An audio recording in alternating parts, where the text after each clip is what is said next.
Hello guys, dahil summer vacation po namin ngayon dito sa South Korea ay napag-isipan namin pumunta ng Everland ngayong araw. So tara, samahan niyo po kami. Mga kasama ko pala dito ay mga Pinoy din, baga friends of friends ba ganun. Dito po sa ibang bansa, basta Pinoy kahit di mo kakilala, kailangan mong pakisamahan.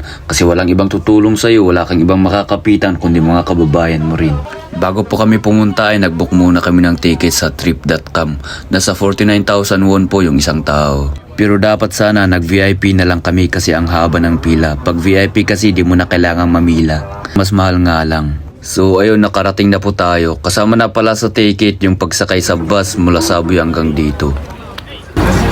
Sabay tayo sa mga yung nakapang-swimming. So ayun guys, nandito na po tayo. Nakita ko na yung barko ng mga pirata. Dumiretso pala kami dito sa Caribbean at punong-puno ng tao kasi summer na po. Tsaka holiday rin po. 8 to 8. Open pala ito alas 8 ng umaga hanggang alas 8 ng hapon. May locker naman dito pero para tipid dito na lang namin nilagay yung mga gamit namin. Wala namang kukuha kasi mababait yung mga tao dito. Buti nga nakisama ko at nakita ko yung mga magagandang tanaw. Bago po pala kami sumisid sa tubig ay nagrenta muna kami ng chaliko na sa salbabida. Di ko alam kung anong tawag dyan. At saka bumili din kami ng waterproof case ng cellphone kasi mga vlogger to yung mga kasama ko eh. Yung mga iba, mga tiktoker din. Dati napapanood ko lang to sa tiktok eh. Ngayon tumatalon-talon na ako dito.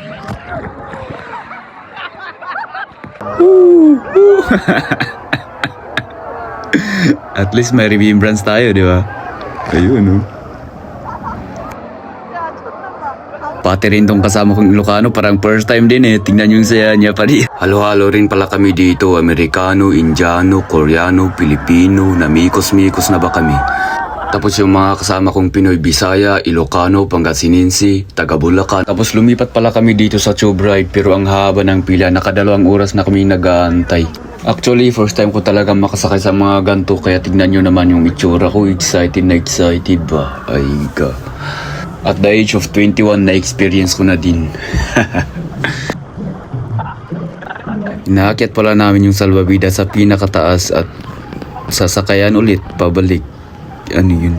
Parang ginagawa rin ng mga bata noon. Dito pala habang nakasakay kailangan nakatago yung cellphone kaya hindi namin nagawa nag-video. So ayun, sayang naman yung first time ko dito. Hey.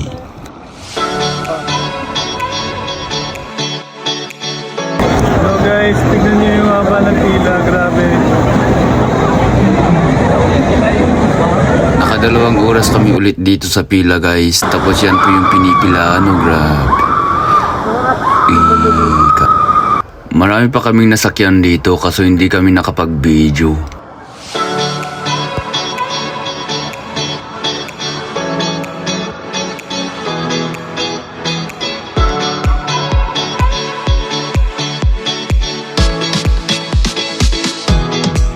At nung hapon po pala ay lumipat kami dito sa kabila para makasakay ng mga roller coaster. At dito hanggang alas 10 ng gabi. Tingnan mo gaano kataas Ala, balik na tayo, hindi ko kaya yan. Kaya yan? Kaya yan? Dalawa nga kami niyan. So nandito na tayo guys, medyo gabi na kaya wala masyadong pila.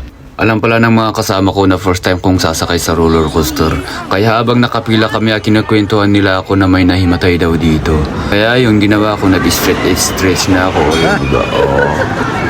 So tayo po yung susunod kaya panoorin na lang po natin kung sayang di tayo nakapag-video dyan, bawal po kasi.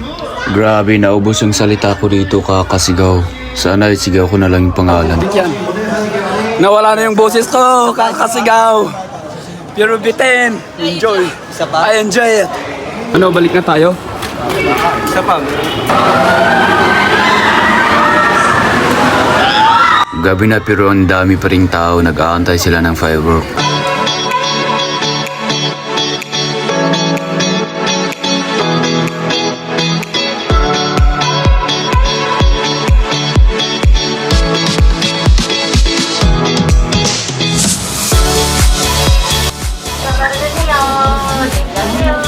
So ayun, sulit yung araw namin pero nakakapagod din. So yun lang po guys.